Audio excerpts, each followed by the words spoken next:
my shoulder very badly. Okay. Ow, what the fuck? Alright, okay. Let's talk about my trauma. Woo! I don't make New Year's resolutions. I think they're dumb. As I said in a blog post I made in December of 2016, a time of half-hearted resolutions is on its way. The first few weeks of 2017 will be ushered in by people with grandiose ideas of self-improvement, and then will fade into a sense of resignation at our inability to make serious change for the rest of the year.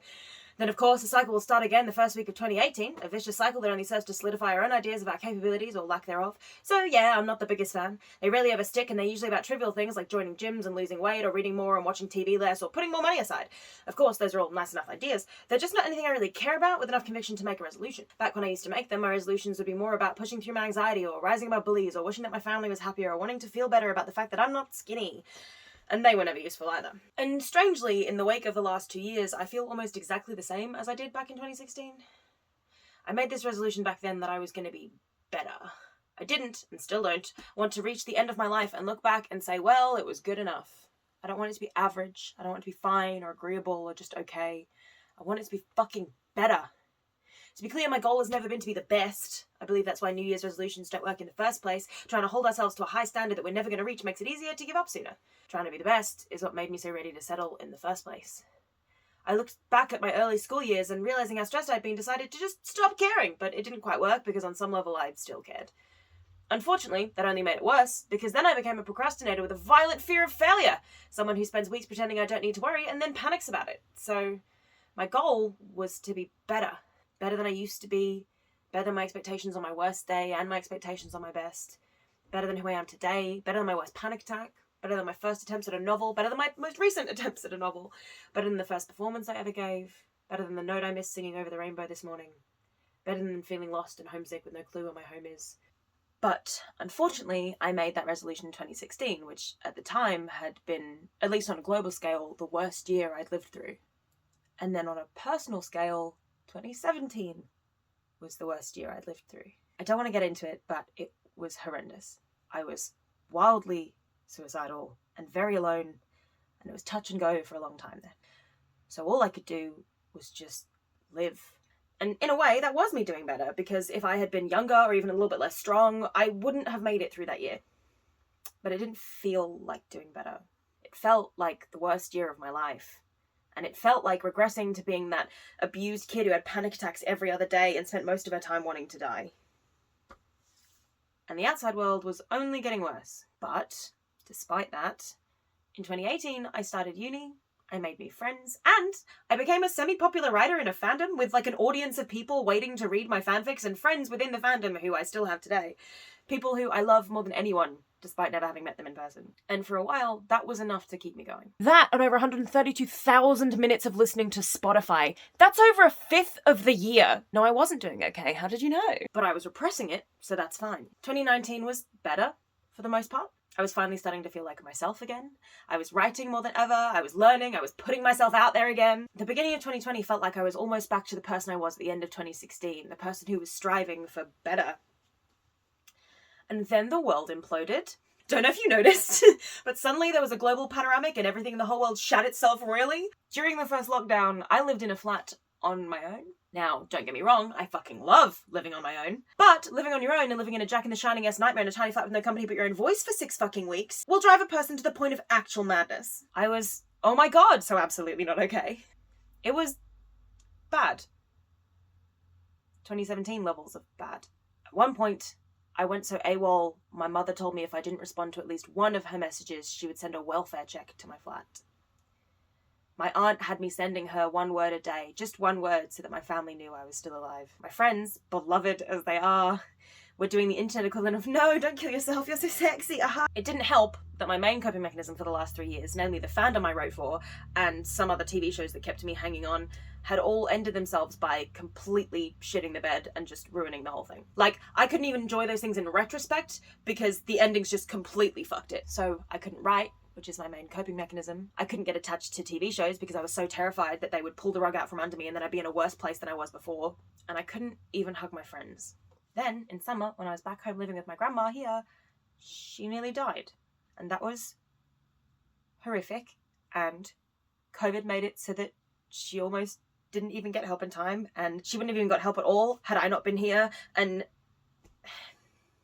so all of it was my responsibility, which again, I'm not putting on her, that's not her fault. And I think that broke the part of me that had managed to hang on through the lockdown.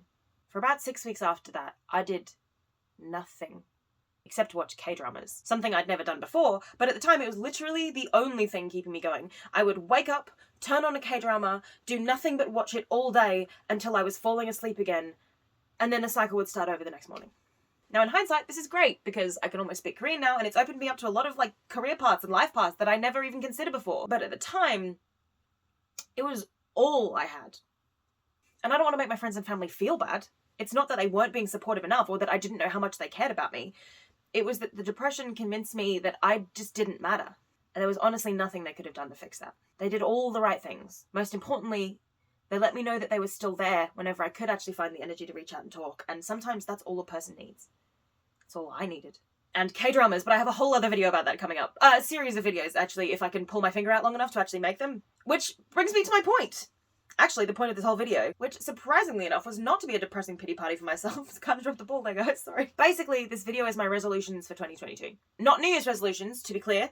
It's still December, but actual attainable resolutions. I'm essentially making this video half a checklist of things I want to achieve and half as a way to hold myself to account to force myself to actually achieve those things. Because I am so bad at self-regulating. Particularly when I'm the only person who actually wants me to get something done. Big shout out to my almost definitely undiagnosed ADHD for that, thank you. Because, like in 2016, I've had an epiphany of sorts. I can't keep sitting on my ass waiting for life to kick me into gear.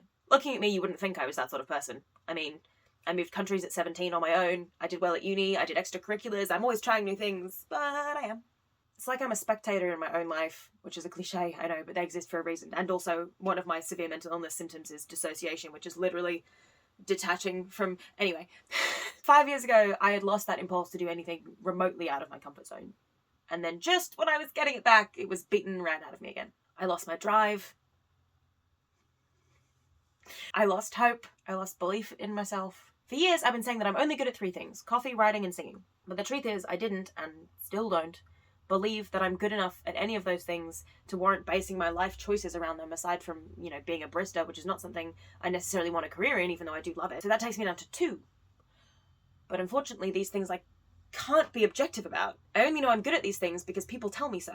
And even then, if you've seen the auditions of X Factor or Idol, there's loads of contestants that come in whose family and friends have clearly told them how great they are, and then they sing and they, they're not exactly Anyway, hubris is bad. So my whole self-worth is based on this insane tightrope walk of believing in myself enough to trust that I've written a good poem or that my cover of a song doesn't sound too terrible. And the 500-foot drop beneath me of you're deluding yourself and nothing you make will ever be good enough. So for this year, I'm throwing that out the window. It doesn't need to be good enough. It just needs to be better. Better than me on my worst day. Better than the first draft of it. Better because I believe in it enough to show it to people. Better because no matter what, I know that at least Mira will watch this video and tell me she loves me. And I'm sure my other friends will too. And honestly, that's enough for me. So I'm turning these into a handy-dandy numbered list because this is still YouTube, and also I fucking love a to-do list. Number 1, get at least 1 of your poetry books published. You've got 3 of them. Just start submitting them to places. Believe in yourself, for fuck's sake. 2, finish writing 1 of your 800 novels. You've started so many. Just pick one and finish it. 3, post at least 10 videos onto this channel by the end of 2022. You like making these videos. I don't know when you told yourself it wasn't a worthy pursuit, either because it doesn't make money or because even if it did make money, it would somehow feel lesser because people don't think of this as a viable career, but fuck that. Just do it. Post the videos you like, screw everything else. 4, plan more travel. I know, the dreaded panoramic. But even if you can't travel in 2022, you can still plan for it. You've been going insane trapped in one place. Plan to visit your family, plan to visit your friends overseas, or even just up north. Plan to get out of your own head every now and then. 5, tell your friends you love them more. I know you're bad at this, because you're terrified that if you show affection too much, that it'll be taken away from you because you don't trust your own happiness. But as Doctor Who said, why should they be happy now if they're going to be sad later? Because they'll be sad later. Tell your friends you love them more. 6, post more song covers to Instagram or YouTube. You love doing them. You just hold yourself to a stupidly high standard. You know you're not Mariah Carey, but you love singing, so just post them. It's okay. 7, learn more Korean. I'm not going to say finish learning Korean because I don't think it's ever possible to like truly finish learning a language, but like at least become more fluent. Be able to hold a conversation with an actual Korean person. Learn more. 8, get the tattoos you want. Yes, this will cost money, and yes, this will involve reaching out to tattoo artists on your own, which terrifies you, you giant baby, but just fucking do it. Get the tattoos you want. It's been literal years and the list is only getting longer. Just do it. 9, start exercising again.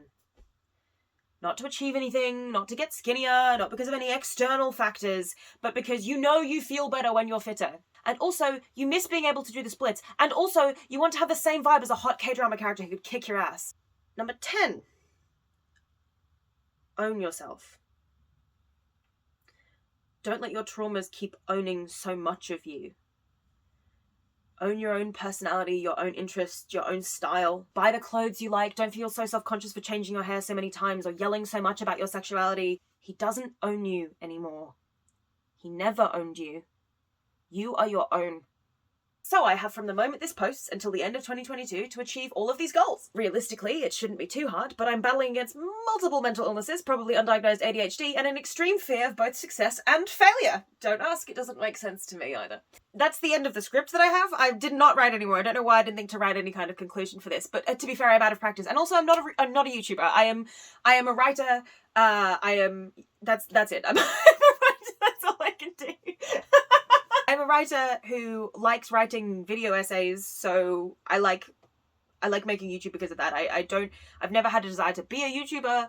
I like making them. I earnestly like art. I like sharing art. I like talking about art. So yeah, I have hopefully a series of videos about my obsession with K-dramas over the last nearly 2 years, 18 months or so. That is in the works. There are a lot of thoughts about it. I will probably start with one about Squid Game because at least that's something that other people have seen. And I have a couple of other ideas about other things coming up as well, talking about my experience as a queer person, talking about me realizing that I'm asexual, various things. So if you're interested in that, please let me know. If you're my friend, I love you. Dick. I just genuinely want to take a moment here, entirely unscripted and from my own brain, so who knows how coherent it's going to be, to just say a really sincere thank you to everyone who has helped me over the last 2 years, who has put up with me, who has reached out, people who called me when I wasn't responding to messages, people like Haley who drove down to pick me up from my 1-bedroom flat because she knew that that wasn't okay, and that I needed to be with people. It really means a lot to me. It means a lot. Even my uni friends who like didn't know I was struggling, but who were just always happy to be around and just made me feel better just being in their presence, even just on a fucking Zoom call. It's been a rough life, but it's helped having so many good people, and I thank my lucky stars every fucking day that I'm surrounded by so many people who are so incredibly good. I don't want to list them off because I'm so terrified that I'll forget people. Like, it's like an award ceremony thing where you can hear yourself being played off and you're like, oh god, and also I forgot to say thank you to my mum. Like, it's, you know, I don't want to do that. So I just want to say a collective thank you. If you think that this message might be even a little bit about you, if you have been in my life at all, you have affected it for the better. You know, even if I don't keep in contact with you very well, because I'm very shit at that. I swear to God, I'm trying to get better. But I'm really not good at messaging people. I'm not good at reaching out because I assume people don't care. I am working on it. I want to start actually achieving the things that I want to achieve. I want to stop being so scared of success. I want to move forward in my life. I don't want to keep being stuck in this same person that I was in 2017 because, oh man, she was so broken and lost and sad. She wasn't a person. That wasn't a person. That wasn't a person. That was... yeah. And the person that I was last year, she was not really a person either. It's like, really, thank you to the people who stuck around through that. Yeah, sorry. Oh my god. This video was not supposed to be like this really wasn't supposed to be like a pity party for myself. Fuck. Okay, no, I'm good. I'm fine. It's like, don't worry about me. I'm fine. I'm good. Yeah. I just wanted to say thanks.